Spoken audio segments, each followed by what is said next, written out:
there, and welcome back to By His Grace Marriage Ministry Podcast. My name is Amanda, and welcome back to the Fruits of the Spirit in Your Marriage series. And today is episode 3 of the series. And today I'm going to be talking about love. Yes, love is one of the fruits of the Spirit. It's one of the 9 fruits of the Spirit. I have talked about this quite a bit in my past episodes, so what you may hear today may be repetitive, and I apologize, but again, as I've said before, anything repetitive obviously needs to be made known, and that's why I'm saying it again. It's important. So in this episode, and this won't be too long, I'm just going to share what Scripture has to say in regards to love and what that looks like, explain briefly the different types of love that there are, and then how you can apply that in your marriage, and just reflect love to your spouse, especially during trying times. Again, these episodes are for single and married. If you are single, you can apply this as you go along and as you step into your own marriage. Again, these are just words of wisdom and teachings that I pray will help you in the same way that they helped me during my time.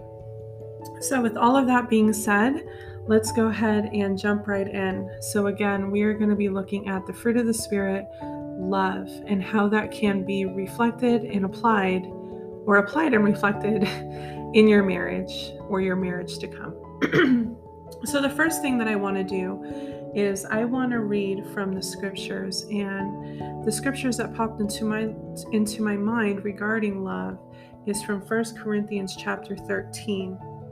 Now again, the version that I use is the scriptures version, which is the ISR version. So if you use like a NIT or NLT or New King James or King James Version, it may sound a little bit different.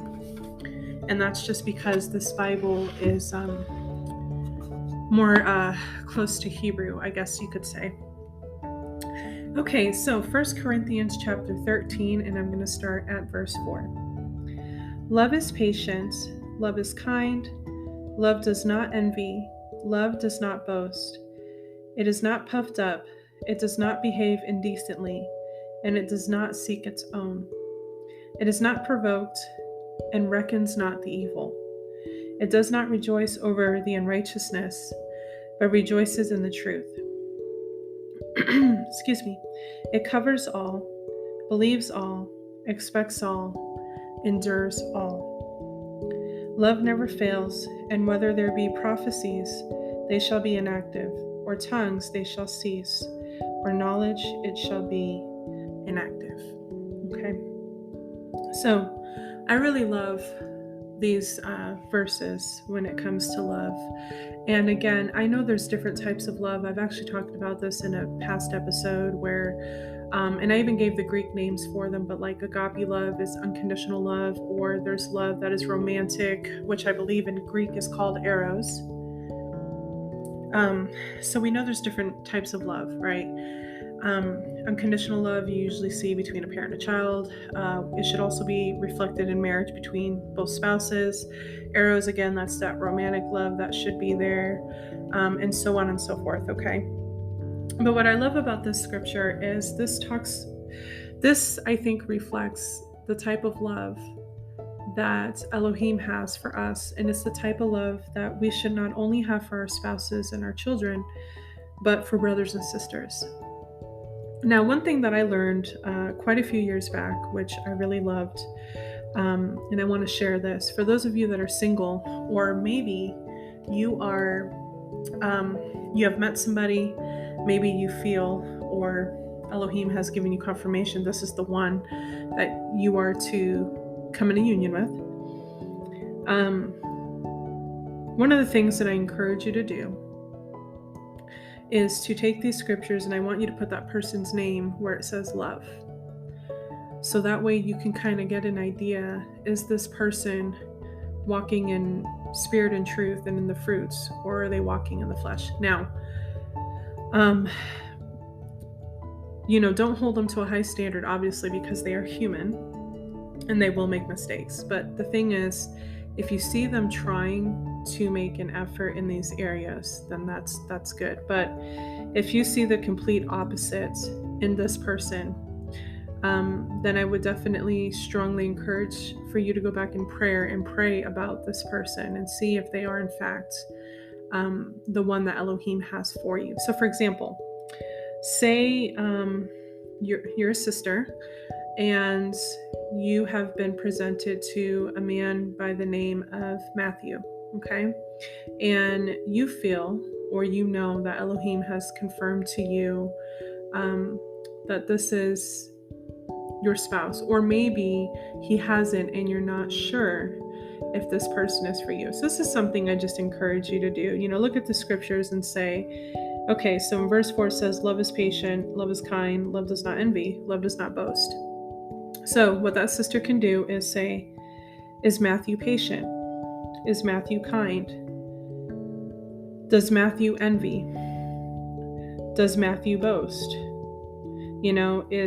Is Matthew puffed up or not? Does Matthew behave indecently? Does Matthew seek his own? Is he selfish? Does Matthew provoke? Is he okay with evil? Does Matthew rejoice in truth instead of in righteousness? So just take the name of the person and put it where the word love is at, or just right before what it says. So like, for example, it says it does not rejoice over the unrighteousness. So where it says does not, just put their name and just see, does this person actually show these things or not? Okay. And that's just a way to kind of see, to get an idea, is this person actually trying to live a godly life? Now, again, I'm not saying hold them to this high standard and then just completely, it's not going to be overnight for most people. Some may not even know how to show effort at times. So again, of course, pray about it. But this is just something that I remember somebody telling me to do. And I felt that it was very helpful. And again, even if this is, the person that Elohim has brought to you to marry, and you marry them, they're not always going to do 100% in all of these things. None of us are. So again, it's not to hold them up in this high standard, but it's just to give you an idea. Is this person trying? Are they on that path? Are they growing? Are they working on it? So on and so forth. Now, obviously, if they, if they are not patient, they're not kind, they envy, they boast, they are puffed up, they do not behave decently. Obviously, these are all warning signs and red flags that was not the person for you. And I can assure you that Elohim will not send you a person like that. The enemy will, but Elohim will not. Okay. So I wanted to share those scriptures in regards to love and just kind of give you a neat little assignment to do there and just see how that works out for you. And again, take it back in prayer. Okay. So some of the things that I've already mentioned in my past episodes concerning love. So I talked a lot about the different types of love again, which is, conditional love, romantic love, things like that, brotherly love, just those different types of things. They all fall into one of three categories. Eros, which is romantic, agape, which is unconditional, and the third one I don't remember in Greek, but it's basically just kind of like that attraction and so on and so forth. So the love that I'm obviously going to be talking about today, and for the purpose of our marriages, are unconditional love and of course the romantic love. They do both need to be present in a marriage in order for a marriage to work. Okay, the romantic love obviously is what a lot of couples usually start out with. And sadly, it's the only type of love that those couples have for one another. I've seen where, couples become, very attracted to one another, sexually attracted, sexual chemistry. And that's pretty much it. That's all they go off of. And even sadly, often very quickly within dating, they'll sleep together. And so they automatically become connected, okay? And connected, not in a good way. Now, and I've talked about this before, it's called ungodly soul ties. And I actually have something here that I want to read to you that I saw on Facebook. And again, I've talked about this before, but I'm just going to go ahead and read it for the sake of this episode. So, what is an ungodly soul tie? Okay. If you have ever felt controlled, manipulated, or dominated, or frustrated by memories of a previous relationship, or even still that person themselves, then you're dealing with an ungodly soul tie. Ungodly soul ties are counterfeit to Elohim's plan and are enforced by demons or Satan, meant to enslave us or put you in bondage. So, again, I've talked about this in a few episodes in my ministry, in my podcast, where I've talked about the dangers of counterfeit relationships, the differences, how to tell when you're in a counterfeit relationship, okay? This is a huge part of those relationships. This is how the enemy can entrap or place them in bondage or place them under a stronghold, okay? It's usually through sexual relations, okay? Which, again, creates an ungodly soul tie. Now, I've actually heard this doctrine that is out there, this false doctrine that the first person you sleep with is your spouse. And that is not true. If that is not the person that Elohim chose for you and that is written in the plan that he has over your life, what you've done is you've created an ungodly soul tie, and you have now opened the door to the enemy to have a legal right and access to your life to keep you under that stronghold or that bondage, okay? And if you want to read more about enslavement, look at 1 Corinthians 6:16. So when we step outside of Elohim's boundaries and plans for the relationships, we can form ungodly soul ties, okay? So I just wanted to throw that out there real quick, because sadly, this is what happens to a lot of people, mostly men. This is how I've seen the enemy operate, especially with men. And again, why? As I've said before, because men are the heads of the homes, the families, the marriages, and so on. Okay, so if a man is enslaved or trapped in a ungodly soul tie or counterfeit relationship, he's stuck. He can't move into the relationship that Elohim actually has for him, which is an assignment. So, that's where we have to be careful with that eros love or that romantic love. That can get us into trouble, okay? But it is a gift. It is a form of love created by the Father to be present in a marriage. Attraction is very important in a marriage. You should find your spouse attractive in a few different ways. I've actually had singles ask me, will Elohim actually call me to be with somebody that I'm not attracted to? You know, the answer is no. Elohim knows what you need. He knows what you want, but more importantly, what you need. He is never going to bring you together with somebody that you don't find attractive one way or another. Okay, so just so you know. But we do have to be careful with that type of love, because the enemy will use it to seduce and entrap both brothers and sisters. Okay, so be very vital there. But yes, it is an important part of marriage. Now, the unconditional love is even more important and should definitely not be missing in a marriage. You know, again, I said this in in a separate episode where I talked about this. When you and your spouse come together, you become one flesh. Okay, and you are together, or you should be together, until one or both of you leaves this earth. Okay, the love that you should have for your spouse should be the same unconditional love that Abba has for us, that Elohim has for us, because remember, he created marriage to reflect his love for us. His love is unconditional. His love we can't even put into words. Okay, so in the same way, and again, I talked about this in my episode about grace and forgiveness, in the same way that he has grace for us, in the same way he has mercy, understanding, patience, forgiveness, all that. Those are the same things we need to show to our spouse.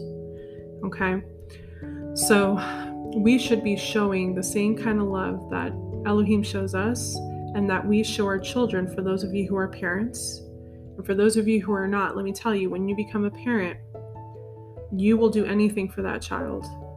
Okay, your love just is on a whole new level. You don't want anything to happen to them. You want to protect them at all costs. You will do anything for them. That's the same kind of love that you should show for your spouse. Because again, you become one flesh. Okay? So, in other words, if your spouse one day comes home and says, I've lost my job, this is what happened, he's already stressed out, he's already feeling this overwhelming pressure because he's the provider, and he knows that this is not a good thing, okay? Your reaction is going to determine whether or not you have an unconditional love for your spouse, amongst other things, okay? Are you going to react in a way that is going to make him feel worse? Are you actually going to consider leaving him because now he's lost his job? Or are you going to be understanding and supportive and love this man even though he's lost his job, whether it was his fault or not? Another example is if your spouse, God forbid, got hurt in some type of accident. Now they are either bedridden for a time or maybe for the rest of their lives. Maybe now they are disabled in some way. Maybe they have an illness that is long-lasting. Take your pick of a scenario, okay? Now this is going to require for you to care for the spouse amongst other things and possibly have to go out and work, okay? Are you going to endure these things and care for your spouse, or are you going to leave them? One of the things that I read in the scriptures in 1 Corinthians chapter 13 that really stuck out is that love endures all. When you come together with your spouse in marriage, you are together until death do you part. You become one flesh in the eyes of Elohim.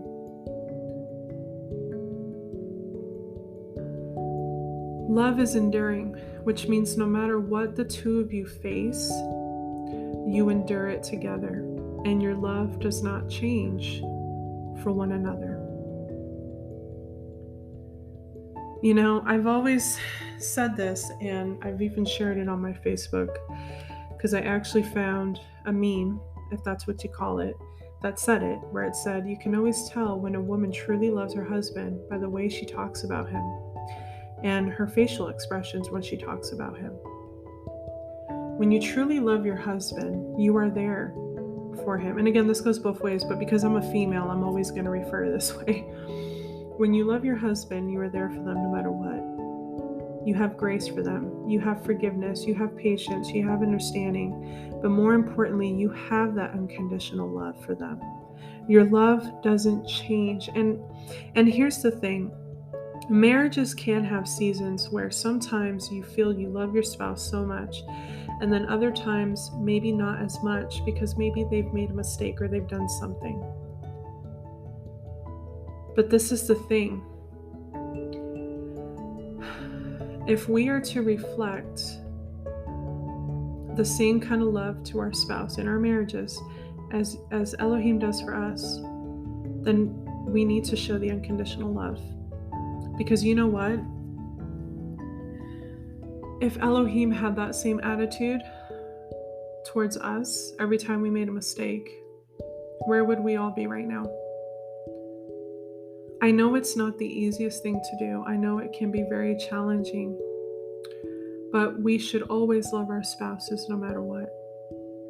And I know some of you may say, how am I supposed to do that when he or she has hurt me in such a big way? He or she was unfaithful to me. He or she lied to me. He or she said something that was very hurtful. I understand all of that. How many times have we done that to Elohim? How many times have we, quote unquote, been unfaithful to him in different ways? How many times have we turned away from him? How many times have we said things that probably hurt him? And yet he still loves us the way that he does. It's the same thing. It's the same love that we should show within our marriage. Your husband made a mistake, okay. It's probably going to hurt for a while, and it may take some time. And you're going to need Elohim through it, and you're going to need to be in a lot of prayer. But eventually you need to forgive your spouse. You need to have grace for him. And you need to say, even though you hurt me, even though you did this, I still love you. And I always will. And again, I don't know why I feel to say this, but I am speaking of the couples that are brought together by Yah. I'm not talking about counterfeit relationships, okay? I'm not talking about people that you've been, with on and off for however long it's been, and, things are wrong, things are toxic, you're treating one another terribly, and this and that and the next thing. That's not what I'm referring to. Because you shouldn't be in that relationship, okay? It's all those things are happening because it's not Yah ordained, and it's not going to be blessed by Yah, okay? I'm talking about the unions that have been called by Elohim. This is the type of love that we should have for our spouse. And again, it won't always be easy, but you can do it, okay? If you are truly set apart and truly a child of the Most High, you will be able to do it. And remember that when you go through these trials, they're only going to make you stronger and to grow in your faith. This is the kind of love that we should have in our marriages, okay? You don't quit when it gets tough. You don't hate your spouse and leave them because they've made a mistake or because something's happened to them that was completely out of their control. Remember, you're one flesh. You are one. And Yah chose your marriage to reflect Him. Reflect Him to others and to your children. Again, I know it isn't easy, and that's where you need to seek Elohim in prayer and ask Him to help you. But the love that you should have for your spouse is an unconditional love, that no matter what, you will endure all. That your love that you and your spouse have will endure no matter what is thrown your way. No matter what seasons and challenges occur within your marriage and family, you endure to the end. Okay? So that is all I have for you with this episode. Again, not a whole lot because I've already talked about this topic quite a bit within my podcast already. But that is what I have for you concerning the fruit of the Spirit, love, and how to apply that in your marriage.